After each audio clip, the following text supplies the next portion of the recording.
होगी। शांतपूर्वक बैठ जाएं और चर्चा पे ध्यान दें कि भेड़ चाल में कैसे हमारा समाज उलझा हुआ है, भेड़ चाल होती कैसी है।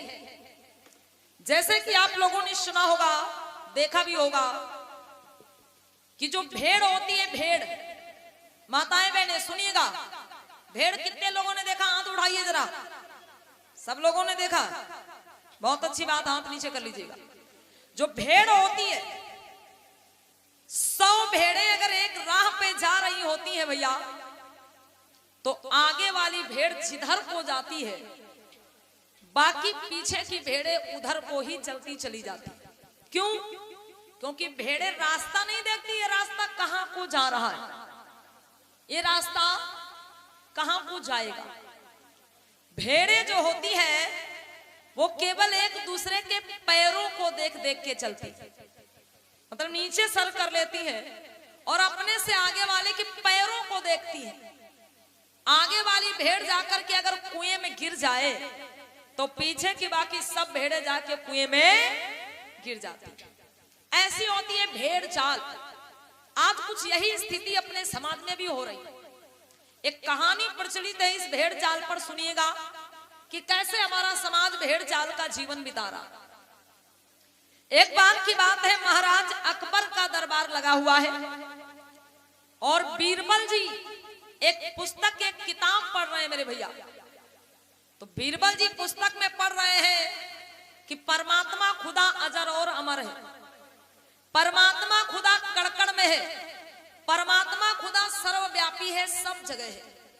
महाराज बोल पड़े, रुको बीरबल, एक बात बताओ, परमात्मा खुदा अगर कड़कड़ में है, सर्वव्यापी है, सब जगह है, तो लोग मंदिर और मस्जिद में ही क्यों ढूंढते हैं? सब जगह क्यों नहीं ढूंढ लेते? फिर मंदिर मस्जिद में ही क्यों जाते ढूंढने के लिए? तो बीरबल जी ने यही बात कह दी, महाराज इस समाज में भेड़ चाल मची हुई है। कौन सी चाल? भेड़ चाल। अब महाराज ने जब ये नाम सुना भैया, तो महाराज बोले कि बीरबल जी एक बात बताओ, ये भेड़ चाल होती कैसी है, हमको भी दिखाओगे? हम भी देखना चाहते हैं। बीरबल जी बोले ठीक है महाराज, आप ऐसा बताओ, आप देखोगे कि सुनोगे? अगर आप सुनो तो बातों से ही बता दें और देखो तो दिखा दें। महाराज बोला नहीं, हमको देखना है भेड़ चाल कैसी होती, हम देखेंगे। बोले ठीक है महाराज, एक दिन की छुट्टी दीजिए, कल दिन की छुट्टी दीजिए, परसों आपको दिखा देंगे भेड़ चाल कैसी होती। भाई दूसरे दिन बीरबल जी दरबार में नहीं आए, कहां पहुंच गए? एक मोची के घर पहुंच गए जो जूता बनाने वाला होता है। और मोची के घर जाके 4-5 हाथ का लंबा सा जूता बनवा लिया। राजा के मंत्री तो थे ही, कमी किस बात की? पूरे जूता पे सोना चांदी जड़वा दिया। एक तो 4-5 हाथ का लंबा जूता और ऊपर से सोने चांदी से चमकने लगा। अब बीरबल जी दूसरे दिन सुबह सवेरे वो जूता लेकर के एक चौराहे पे पहुंच गए और बीचों बीच चौराहे पे जाके जूता रख दिया और जोर जोर से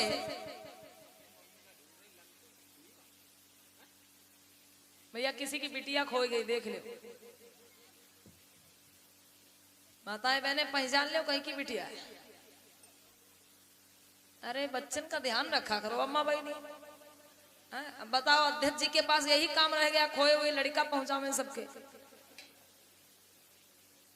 ध्यान रखा करिए आप लोग बच्चों का। बोलिए भगवान बुद्ध की। तो सुनना है कि बीरबल जी दूसरे दिन सुबह सवेरे वो जूता लेकर के पहुंच गए एक चौराहे पर और बीचों बीच चौराहे पे जूता रख दिया। जोर जोर से चिल्लाने लगे, परमात्मा खुदा का जूता रह गया, परमात्मा खुदा का जूता रह गया। अब इस सुबह की बात थी, लोग आने लगे। जब कुछ लोग इकट्ठा हुए तो क्या देखा कि 4-5 हाथ का लंबा सा जूता पड़ा हुआ, सोने चांदी से चमक रहा। तो लोगों ने पूछा, अरे बीरबल जी ये क्या है? बीरबल जी बोले, अरे भैया पूछो ना कुछ, हम तो राजा के दरबार में जा रहे थे और अचानक हमने क्या देखा कि यहाँ पे परमात्मा खुदा खड़े हुए, मतलब भगवान खड़े हुए हैं। हम उनके चरणों में गिर गए, उनके पैरों को पकड़ लिया। अब उनके पैरों को जब पकड़ लिया तो वो तो गायब हो गए, लेकिन उनका जूता हमारे हाथ ही में रह गया।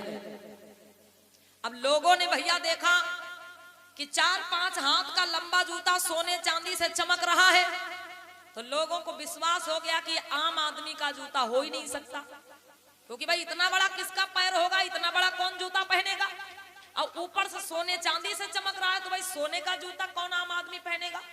इसका मतलब ये परमात्मा खुदा का ही जूता है। तो लोग क्या करे भाई, झपटने लगे उस जूता को छूने के लिए।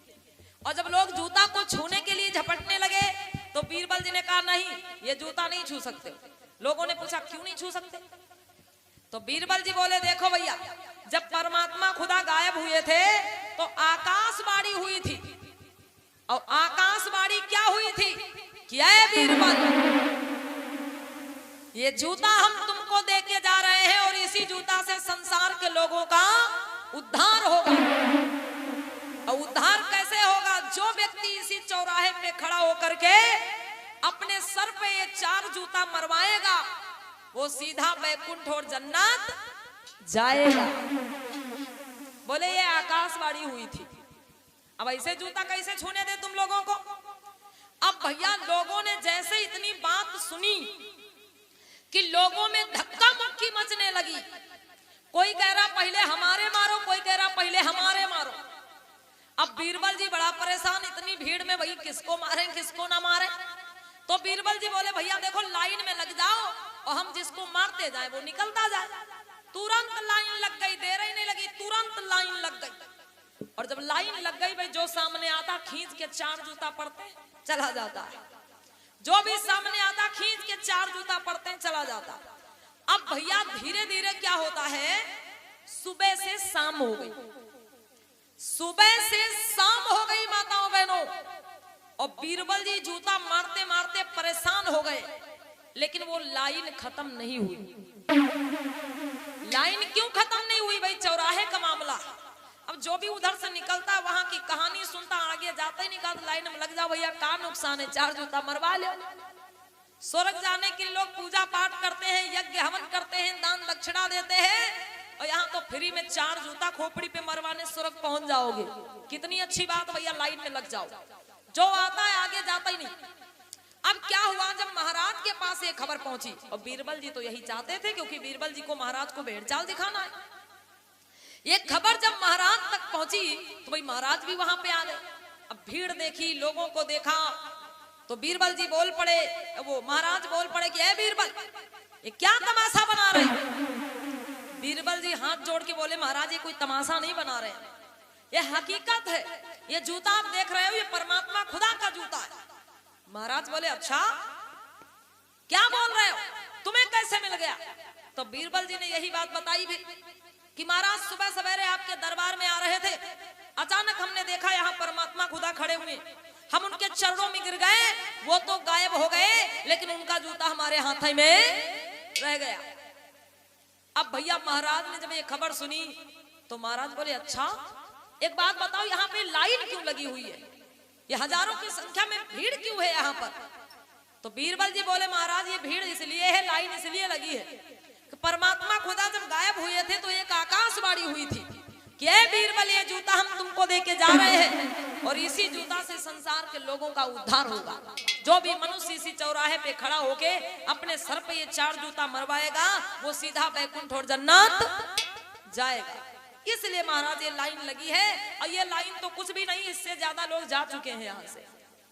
भैया महाराज ने लोगों को, भीड़ को देखा, जूता देखा, और उस बात का मंथन किया, विचार किया। फिर अंत में महाराज के मन में यही बात आई, बोले बीरबल जी ऐसा करो, अगर ये हकीकत है भाई, हो सकता है हकीकत ही हो, क्योंकि आम आदमी का इतना बड़ा जूता कैसे हो सकता है, और फिर इतनी भीड़ इतनी लाइन यहाँ पे लगी हुई है। महाराज ने सोचा विचारा और फिर बोले बीरबल जी ऐसा करो, ये 4 जूता पहले तुम हमारे ही मारो, हम चले यहाँ से, फिर दूसरों को मारते रहना। अब बीरबल जी को भैया भेड़ चाल दिखानी थी। बीरबल जी बोले ठीक है। महाराज ने सर झुकाया, बीरबल ने खींच खींच के 4 जूता महाराज की खोपड़ी पे जड़ दिया। भाई महाराज चले गए अपने दरबार, अपने महल में चले गए। जब रात हो गई वो जूता दरबार में ही मंगवा लिया गया, बढ़िया ऊंचे सिंहासन पर रखवाया गया। सुबह हुई तो बीरबल जी फिर वही पुस्तक पढ़ने लगे, परमात्मा खुदा अजर अमर है, कड़कड़ में है, सर्वव्यापी है सब जगह। अब महाराज बोले ए बीरबल रुको, अगर परमात्मा खुदा कड़कड़ में है तो लोग मंदिर मस्जिद ही क्यों जाते हैं? बीरबल जी ने फिर वही बात कह दी, महाराज इस समाज में भेड़ चाल मची हुई है। अब भैया भेड़ चाल का जब नाम सुना तो महाराज गुस्सा हो गए। बोले एक बात बताओ, बात 3 दिन हो गए और तुमने कहा था कि हम तुम्हें भेड़ चाल दिखाएंगे, तुमने अब तक नहीं दिखाया, कब दिखाओगे आखिर बोलो, भेड़ चाल कब दिखाओगे? तो बीरबल जी बोले महाराज हमने तो आपको भेड़ चाल दिखा दिया। महाराज बोले नहीं नहीं, हमको कब दिखाया? बीरबल जी बोले महाराज हमने आपको भेड़ चाल दिखा दिया।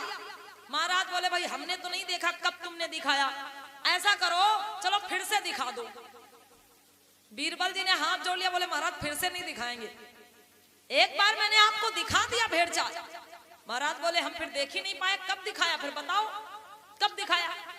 तो बीरबल जी बोले कि महाराज कल शाम को चौराहे पे खड़े होकर के अब परमात्मा खुदा का जूता समझ करके, जो जूता आप अपने 4 सर पे मरवा के आए हो, कल शाम को चौराहे पे खड़े होकर के परमात्मा खुदा का जूता समझ करके जो 4 जूते आप अपनी खोपड़ी पे मरवा के आए हो, वो जूता किसी परमात्मा खुदा का नहीं है।